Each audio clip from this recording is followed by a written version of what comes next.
వెతలు తీరును, కృపలు దొరుకును, సాటి లేనిది యేసుని నామం. యేసునామమే మధురం, మదిలో తలచిన ధన్యం. యేసునామమే మధురం. ప్రభువునందు ప్రియ దేవుని బిడ్డలారా, నేటి వాక్య ధ్యానం కొరకు సహకారం ఇస్తున్న కుటుంబము చాణుక్యపురి కాలనీ నివాసితులు, ఒక విశ్వాసి గారి కుటుంబం. ప్రార్థన. మమ్మలను మికిలిగా ప్రేమిస్తున్న మా ప్రియ పరలోకపు తండ్రి, మీ పరిశుద్ధ ఘన నామమునకు వందనాలు, స్తోత్రాలు. నేటి వాక్య ధ్యానము ద్వారా మాతో మాట్లాడు. మా రక్షకుడా, వాక్యము సత్యము, సత్యము మమ్మలను స్వతంత్రులుగా చేయును. ఇది మాకు నేర్పండి. చాణక్యపురి కాలనీ నివాసితులు ఇచ్చిన సహకారాన్ని బట్టి మీకు వందనాలు.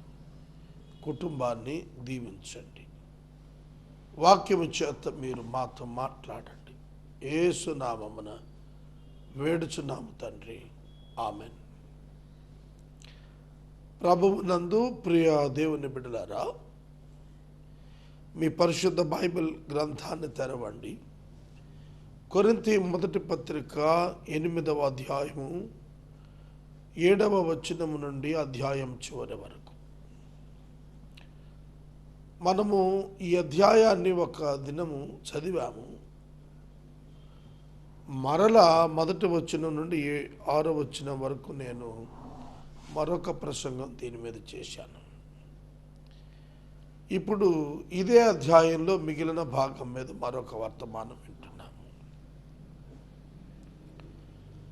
ఇది క్రైస్తవ సమాజంలో ఇప్పుడు క్రైస్తవేతర సమాజం వారి చేత విమర్శకు గురవుతున్నటువంటి అంశం.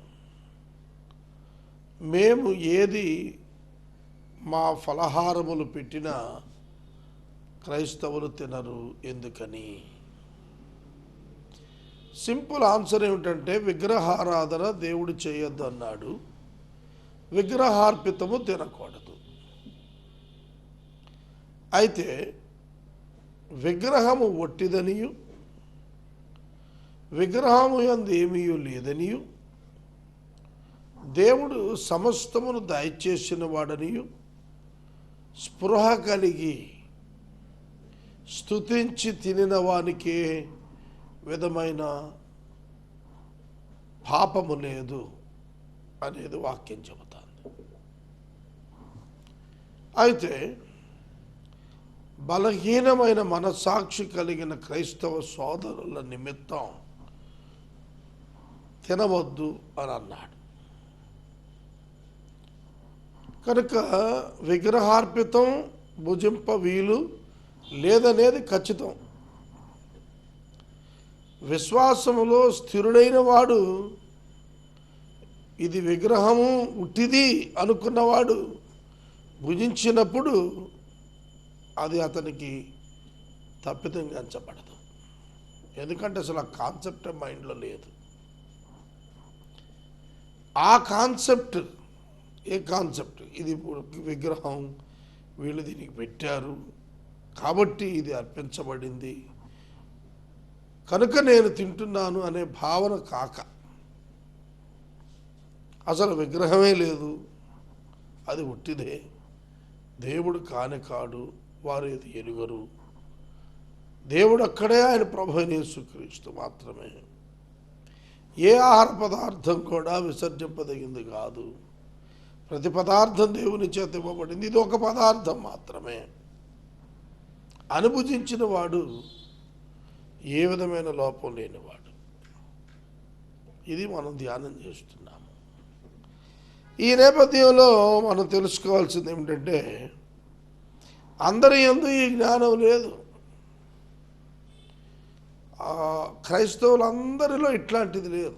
ఇప్పుడు ఆ రోజు పౌలు గారు చెప్పినట్టుగా ఇవాళ ఒకప్పుడు వారు విగ్రహాధన చేసి వచ్చినటువంటి కుటుంబాలు, కన్వర్టెడ్ ఈనాడు ఉన్నారు కదా, వాళ్లకు మనకున్న అనగా బోర్న్ క్రిస్టియన్స్కున్నటువంటి కాన్సెప్ట్ వాళ్ళకి తెలియదు. ఎందుకంటే ఒకప్పుడు వాళ్ళు విగ్రహార్పితం చేసిన వాటిలో నుంచి వచ్చారు కాబట్టి. పౌలు ఆఖరికి అంటాడు, విగ్రహ ఆలయముల యందు భోజన పంక్తి యందు కూర్చుని భుజించిన విశ్వాసులు కూడా ఉన్నారు ఆ రోజుల్లో. విగ్రహం ఉంటుంది, దీనిలో ఏమి లేదని. అది చూచి విగ్రహారాధన విడిచి వచ్చిన బలహీన సహోదరులు విగ్రహార్పితాన్ని భుజించేస్తారు. No wrong in taking the food offer to the idols అనే భావానికి వస్తారు కాబట్టి వద్దన్నాడు పౌలు గారు. ఆహార పదార్థములు దేవుని చేత ఇవ్వబడినవి అనేటువంటి స్పృహ ఎన్నడూ కూడాను ఆరోగ్యదాయకమైనది. అది ఇక్కడ చెబుతున్నాడు. ఇంకొక మాట 11వ వచనం దగ్గరకు వచ్చాడు. అప్పటికి క్రీస్తు ఎవని కొరకు చనిపోయనో ఆ బలహీనుడైన నీ సహోదరుడు నీ జ్ఞానం బట్టి నశించిపోతాడు. ఇది ప్రేమ గొప్పది జ్ఞానం కంటే కూడా. కనుక నీ సహోదరుడు నశించిపోకుండా నీ జ్ఞానం అడ్డు కాకూడదు. నీ సహోదరుడు నశించే పరిస్థితి రాకూడదు. నీ సహోదరుడు నశించే పరిస్థితి రాకూడదు. ఇది మనకు పౌలు గారు నేర్పిస్తున్నటువంటిదిగా నేను మనవి చేస్తున్నా. సహోదరులకు విరోధముగా పాపము చేయటం వలన, వారి బలహీనమైన మనస్సాక్షిని నొప్పించటం వలన మీరు క్రీస్తులకు విరోధంగా పాపం చేసిన వారు అవుతారు. కాబట్టి ఒక బలహీనుడైన సహోదరుడు నిమిత్తము బలవంతుడమైన జ్ఞానవంతుడమైన నీవు కూడా విగ్రహార్పితం తినద్దు అని చెప్పి పౌలు గారు చెబుతున్నాడు. ఎందుకంటే నీ సహోదరుని యొక్క మనస్సును నొప్పించినావు కనుక అన్నాడు. ఇవాళ మనం 21వ శతాబ్దంలో ఈ బోధను తీసుకోవాలా.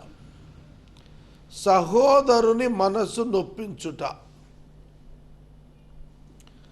ఎవరికైనా ఈ స్పృహ ఈనాడు క్రైస్తవుల్లో ఉందా? అరే, ఇలా చేస్తే నా సోదరుడు బాధపడతాడే అనేది ఎప్పుడైనా ఉన్నదా? మనకి మన దేశంలో క్షమించు అని అడిగేటువంటి గుణం లేదు. చాలా ఈగోయిస్టిక్గా ఉంటాం మనం. నేనేంటి వాడిని క్షమాపణ అడగటం ఏంటి అన్నట్టుంటాం. పాశ్చాత్య దేశాల్లో బైబిల్ సంస్కృతి అలవాటైన ఆ దేశాల్లో చాలా సులువుగా క్షమాపణ కోరేటువంటి మనసాక్షి కలిగిన క్రైస్తవులు ఉన్నారు. ఇవాళ సోదరుడా నన్ను క్షమించు, ఈ విషయంలో నేను నీకు నొప్పి కలిగించాను, బాధ కలిగించాను, నీ మనసును నేను గాయపరిచాను అని అడిగేటంతటి గొప్ప సంస్కార మనస్తత్వం ఈనాడు ఎంతమంది క్రైస్తవుల్లో ఉంది ఒకసారి ఆలోచించండి. మనం చాలా క్యాజువల్గా వెళ్ళిపోతున్నాం. ఇవాళ సాధారణంగా కొట్టుకుపోతున్నాం. సిద్ధాంతం క్రైస్తవ సంఘానికి మదికి ఎక్కలేదు, ఆచారం ఎక్కింది. భారతదేశ క్రైస్తవ సంఘం అత్యధిక భాగం క్రైస్తవ ఆచారం మదిలోకి ఎక్కించుకున్నారు, కానీ క్రీస్తు యొక్క సిద్ధాంతం ప్రేమ మదిలోకి ఎక్కలేదు. సెన్సిటివిటీ టు సిన్ మదిలోకి వెళ్ళలేదు. కఠిన హృదయము యొక్క జాగ్రత్త వహించే గుణం మనసుకు ఎక్కలేదు. ఇంకా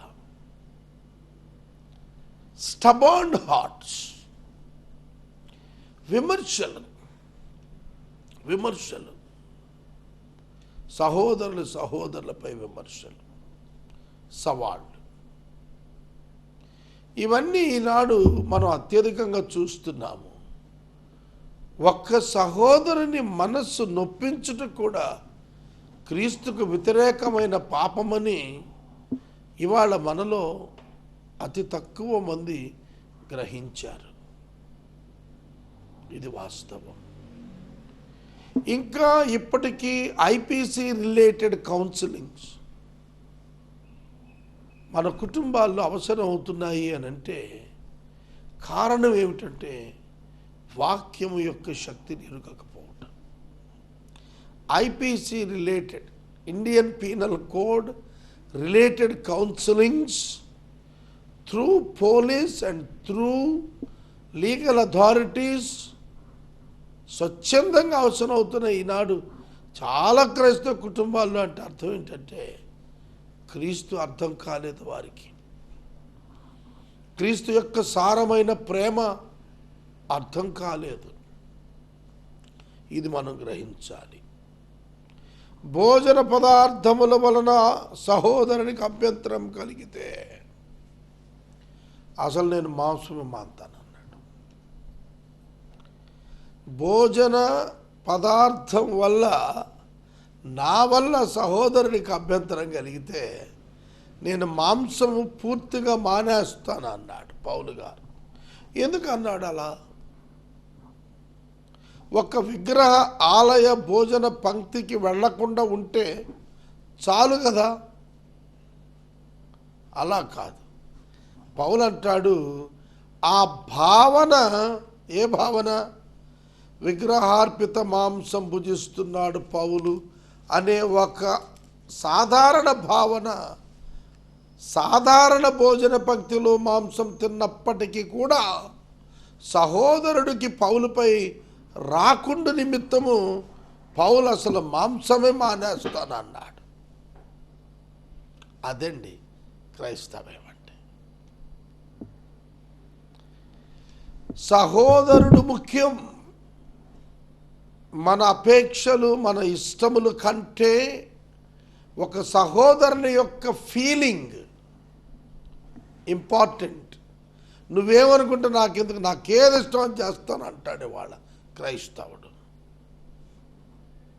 ఒక్క మాట గుర్తుపెట్టుకోండి, 6 లక్షల కాల్బలంలో ఒక్క సహోదరుడు విడనాడబడిన 6 లక్షల సమాజము ప్రయాణము చేయకుండా నిలిచిపోయారు. అది దేవుని నియమము. మోషే గారి యొక్క అక్క మిరియాము పాపం చేసింది. దేవునికి వ్యతిరేకంగా మోషేపై సణిగి దేవునికి వ్యతిరేకంగా పాపం చేసింది. అంతే దేవుడు ఆమెను మొత్తాడు, చేతికి కుష్ఠం వచ్చేసి. మోషే ఏడ్చి ప్రార్థన చేశాడు, ప్రభువా మా అక్కను క్షమించని. ఇవాళ ఎవరైనా అట్లా క్షమించమని ప్రార్థిస్తారా?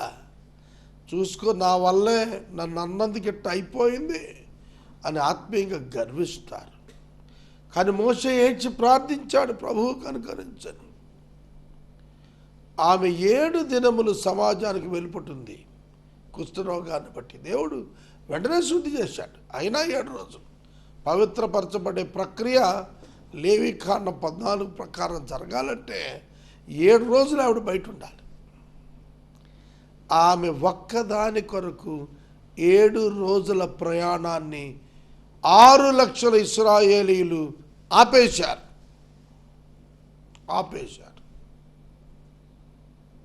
That is the God's principle. అది దేవుని ప్రేమ, దేవుని నియమం. మనకి మెజారిటీ అనేటువంటి ఒక భావన ఉన్నది. నలుగురితో పాటుగా అన్నట్టుగా అన్నమాట. ఎక్కువ మంది దేన్ని సపోర్ట్ చేస్తే అదే కరెక్ట్ అనే భావన. కానీ బైబిల్లో యునానిమస్ ఉంది, నోట్ ఎలక్షన్. కొందరు ఒప్పుకొని కొందరు ఒప్పుకోకపోతే, ఒప్పుకోక అభ్యంతరపడిన దాని విషయం ఎక్కువ మంది ఒప్పుకున్నప్పటికీ కూడా పరిశీలించి దాన్ని నిలుపుదల చేయాల్సిందే. Even one man objects about any resolution, even one man they should not go for resolution. ఒక తీర్మానము చేయుటకు 12 మందిలో ఒక్కడొప్పుకోకపోయినా ఆ తీర్మానంకి వెళ్ళొద్దంటాడు. దేవుని నియమం అది. కానీ లోక నియమం ఏమిటంటే 7 ఉంటే చాలు, 5 7 అందరూ ఎక్కువ మెజారిటీ అభిప్రాయం కనుక మిగతా వాళ్ళు ఫాలో అవ్వాలంటాడు. కానీ ఇక్కడ అలా కాదు. బలహీనుడైనటువంటి మనసాక్షి కలిగిన విశ్వాసికి కూడా ఎక్స్ట్రాడినరీ ఇంపార్టెన్స్ ఇవ్వగలగటం క్రైస్తవ్యం. నీకేం తెలుసులే, నీకేం తెలియదు కాదు అని తెలియజెప్పే వరకు నువ్వు ఆగాల్సిందే. అర్థమవుతుందా? ఎర్ర సముద్రం దాటుతున్నప్పుడు ఆఖరి ఇశ్రాయేలీయుడు వెలుపటికి వచ్చే వరకు మోషే ఆగాడు. ఏముందిలే 10 మందితో పోతపోయారు, 10 మంది ఎక్కువ మంది వచ్చారని కాదు. ఒక్కడు నష్టపోకూడదు, ఒక్కడు నశించకూడదు. That is the concept of God. అది దేవుని నియమం. ఈ పాఠం ఇవాళ నేర్చుకుంటే నేను ధన్యుణ్ణే. ఒక కుటుంబంలో ఒక్కనికి అభిప్రాయ భేదం ఉన్నా అక్కడ ఆగిపోవాల్సిందే. లేని ఎడల కుటుంబం విచ్ఛిన్నమవుతుంది. దేవుని కుటుంబంలో ప్రేమ ముఖ్యము, త్యాగము ముఖ్యము. ఈగో సమాధి చేయబడాలి, అహం చావాలి. నేను చెప్పాను, నేను నియంత్రణ అంటే కుదరదు. Any pastor, any reverend, any bishop, any president, ఎవరైనా సరే నేను చెప్పాను జరగాలంటాను కుదరదు. బలహీనుడైన మనస్సాక్షి కలిగిన సహోదరుని మనసు నొప్పించు అధికారము జ్ఞానము గలవాడని చెప్పుకునే ఒక విశ్వాసికి లేదని ప్రభువాక్యం ఖండిస్తాను. అది పాపముగా పరిగణించబడుతుంది. Leaving one brother's feelings, neglecting the brother's feelings, hurting the feelings of the brother is sin. Be careful, friends. Bible చాలా లోతైనటువంటిది. దేవుని మార్గములు ఇరుకు మార్గము, విశాల మార్గం కాదు ఇది. It's very difficult to walk in it. దీనిలో నడవటం చాలా కష్టం. ఎట్టబాడి తట్ట సాగదు ఇది.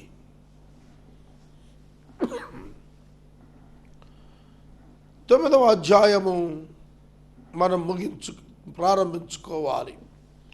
8వ అధ్యాయం మనం ముగించుకుంటున్నాం. స్వాతంత్రం వలన బలహీనులకు అభ్యంతరం కలగకుండా, ఇది ప్రధాన పాఠం మనం నేర్చుకున్నాం.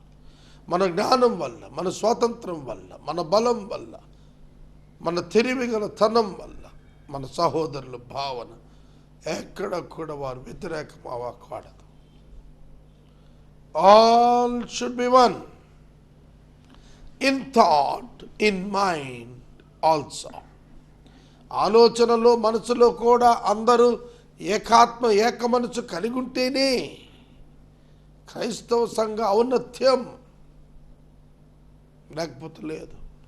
9వ అధ్యాయంలో అంటున్నాడు, నేను స్వతంత్రుడను కానా, నేను అపోస్తలుడను కానా, మన ప్రభు అయిన యేసుని నేను చూడలేదా, ప్రభువునందు నా పనికి ఫలము మీరు కారా, ఇతరులకు నేను అపోస్తలుడు కాకపోయినని మీ మట్టుకైన అపోస్తలుడై ఉన్నాను, ప్రభువునందు నా అపోస్తలత్వమునకు ముద్రగా ఉన్నవారు మీరు కారా, నన్ను విమర్శించే వారికి నేను చెప్పు సమాధానం ఇదే, తినుటకు త్రాగుటకు మాకు అధికారము లేదా, తక్కిన అపోస్తుల వలె, ప్రభువు యొక్క సహోదరుల వలె, కేఫా వలె విశ్వాసురాలైన భార్యను వెంటబెట్టుకొని తిరుగుటకు మాకు అధికారము లేదా? మరియు పని చేయుటకును నేను బర్నబాయు మాత్రమే అధికారము లేని వారమా? ఎవడైనను తన సొంత ఖర్చు పెట్టుకుని దండులో కొలువు చేయిన ద్రాక్ష తోట వేసి దాని ఫలము తినని వాడెవడు? మందను కాచి దాని పాలు త్రాగని వాడెవడు? ఈ మాటలు లోకాచారం బట్టి చెప్పుచున్నానా? ధర్మశాస్త్రము కూడా దీన్ని చెప్పుచున్నది కదా. కళ్ళము త్రొక్కుచున్న ఎద్దు మూతికి చిక్కము పెట్టవద్దని మోసే ధర్మశాస్త్రంలో వ్రాయబడి ఉన్నది. దేవుడు ఎట్ల కొరకు విచారిస్తున్నాడా? కేవలము మన కొరకు దీన్ని చెప్పుచున్నాడు. అవును, మన కొరకే కదా ఈ మాట వ్రాయబడును. ఏలైనగా దున్నువాడు ఆశతో దున్నవలను, కళ్ళము తొక్కించువాడు పంటలో పాలు పొందుదని ఆశతో తొక్కింపవలను. మీ కొరకు ఆత్మ సంబంధమైనవి మేము విత్తియుండగా మీ వలన శరీర సంబంధమైన ఫలమును కోసుకునుట గొప్ప కార్యమా కాదు? ఇతరులకు మీ పైన ఈ అధికారంలో పాలు కలిగిన ఎడల మాకు ఎక్కువ కలదు కదా. చూడండి, ఇక్కడ పౌలు గారు తన యొక్క అపోస్తలత్వము యొక్క ముద్రను గురించి మాట్లాడుతున్నాడు. అపోస్తలులు అనేటువంటి కాన్సెప్ట్ మొదటి శతాబ్దంలో డిఫరెన్సియేషన్కి గురి అయిందనేది మనకు తెలిసిపోతుంది. పౌలు గారు అపోస్తలుడు ఎట్ట అవుతాడనే ఆర్గ్యుమెంట్ ఆ రోజు కూడా వచ్చిందన్నమాట. దానికి పౌలు జవాబు చెబుతున్నాడు, నేను కూడా ప్రభువుని చూశాను, ప్రభువు నాతో మాట్లాడాడు, నేను కూడా అపోస్తలుడనే, అపోస్తలుడు ఉండుటకు పిలువబడినటువంటి వాడిని, నాకు అధికారం ఉంది. బర్నబాకు నాకు మాత్రమే అధికారం లేదా? మిగిలిన వారందరికీ అధికారం ఉందా? వివక్షకు గురవుతున్న సేవకుడుగా పౌలు తనను గురించి మాట్లాడుతున్నాడు. చాలామంది ఏమిటంటే, నువ్వు సేవకుడువా, నువ్వేమైనా ప్రత్యేకంగా పిలుపు పొందావా, ట్రైనింగ్ పొందావా, సంస్థలో ఉన్నావా? ఇండిపెండెన్స్ ఎక్కువ ఈ ప్రశ్నలు ఎదుర్కొంటూ ఉంటారు. దేవుని సేవ కొరకు ప్రతివాడర్హుడే, ప్రతివాడర్హుడే. దానికి పెద్ద సిద్ధాంతం ఏమి లేదు. ఓల్డ్ టెస్టిమెంట్లో పనుల నిమిత్తము దేవుడు పిలిచిన వారిని గూర్చి ఎత్తి చూపుతూ అనేకులు ఇది నాన్న క్రొత్త నిబంధనలో దేవుని సేవకులను విమర్శిస్తున్నారు. కాన్సక్రేషను, ఆర్డినేషను ఇవి మనుషులు ఇవ్వకపోతే సేవ చేయకూడదా? హూ సెడ్ చేయకూడదని ఆవిడ చెప్పాడు. సువార్త సేవ చేయుటకు ఎవరికి అధికారం ఉన్నది? ప్రతి ఒక్కరికి అధికారం ఉన్నది. సువార్త పని వలన వచ్చిన ఫలం అనుభవించుటకు ఎవరికి అధికారం ఉన్నది? ప్రతి విశ్వాసికి అధికారం ఉన్నది. ఈ పాలిన్ మైండ్ సెట్తోనే నేను బిషప్గా డిక్లేర్ చేసుకోగలిగాను, నేను బిషప్గా డిక్లేర్ చేయగలిగాను, ఆ పవర్ ఎక్సర్సైజ్ చేయగలుగుతున్నాను, ఆ రెస్పాన్సిబిలిటీ హోల్డ్ ఆన్ చేయగలుగుతున్నాను, దేశంలో నశిస్తున్న వారి కొరకు అంగలార్చగలుగుతున్నాను. ఎక్కడ నుండి? అది దేవుని నుండి, దేవుడిచ్చిన భాగ్యం అది. కనుక కాన్స్టిట్యూషనల్గా ఇండియన్ కాన్స్టిట్యూషన్ ప్రకారంగా కూడా every citizen has right to establish the association. ఒక ఇండియన్ కాన్స్టిట్యూషన్, సెక్యులర్ కాన్స్టిట్యూషనే ప్రతి సిటిజన్కి అట్లాంటి హక్కు ఇచ్చినప్పుడు డివైన్ కాన్స్టిట్యూషన్, పరలోకం హక్కు ఇవ్వలేదా విశ్వాసికి సేవ చేయుటకు? ఇచ్చింది, ఇచ్చి తీరింది. Anyone, any believer, irrespective of anything, ఒప్పుకోకపోయినా సేవ చేయొచ్చు.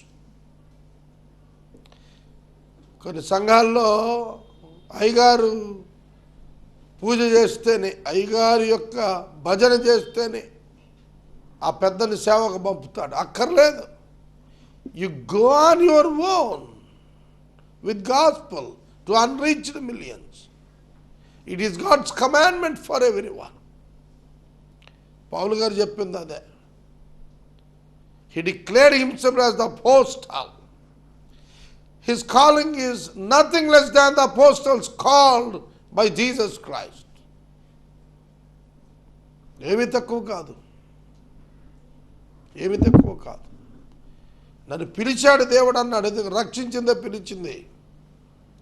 ఒక కుమారుణ్ణి నేను ప్రత్యేకంగా కుటుంబ అభివృద్ధికి పనిచేయవా అని చెప్పాలా? Is it not his responsibility?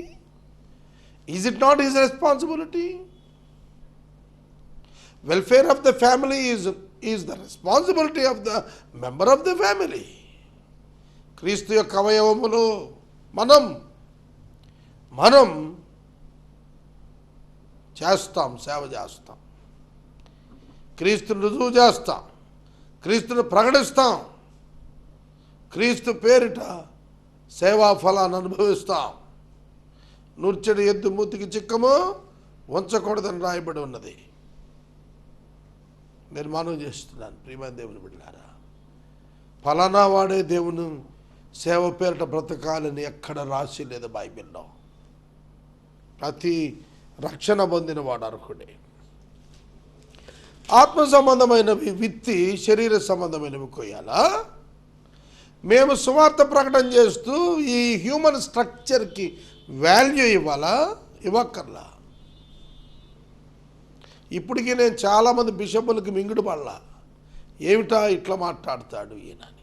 Yes, నా వస్త్రధారణను బట్టి నేను బిషప్ను కాదు, నా భుజానికి ఎత్తుకున్న బాధ్యతను బట్టి నేను బిషప్ని. అర్థమవుతుందా? కనుక దేవుని కొరకు నిలవాలనేటువంటి ఆకాంక్ష, అపేక్ష, అదే నన్ను ఒక బిషప్గా నిలవబెట్టింది. పౌలు ఆనాడు ఎలాగో ఈనాడు నాలాంటి వారు అనేక మంది ఉన్నారు. అదే పౌలు గారు చెబుతున్నాడు, అభ్యంతరము కలుగజేయకుండా అన్నింటినీ సహిస్తున్నాం. క్రీస్తు సువార్తకు అభ్యంతరం కలగకూడదని మేము సహిస్తున్నాము అన్నాడు పౌలు. ప్రార్థన చేద్దాం. 12వ వచనం నుండి రేపటి దినం మరలా చెప్తాను ప్రార్థన. నేటి వాక్య ధ్యానానికి సహకారం ఇచ్చిన కుటుంబము చాణక్యపురి కాలనీ నివాసితులు ఒక విశ్వాసి గారి కుటుంబం. పరిశుద్ధుడా వందనాలు. నేటి వాక్యము ద్వారా మాట్లాడినారు, కృతజ్ఞతలు. చాణక్యపురి కాలనీ నివాసిత ప్రియ కుటుంబాన్ని దీవించు. ఎపిసోడ్ సహకారులను ఈ మాసాంతం వరకు పంపండి. రక్షకుడైన యేసునామమున ప్రార్థిస్తున్నాము తండ్రి, ఆమేన్. తండ్రి అయిన దేవుని ప్రేమ, కుమారుడైన యేసయ్య కృప, పరిశుద్ధాత్మ దేవుని యొక్క అన్యోన్య సహవాసం సదా మనకు తోడై ఉండును గాక. ఆమేన్.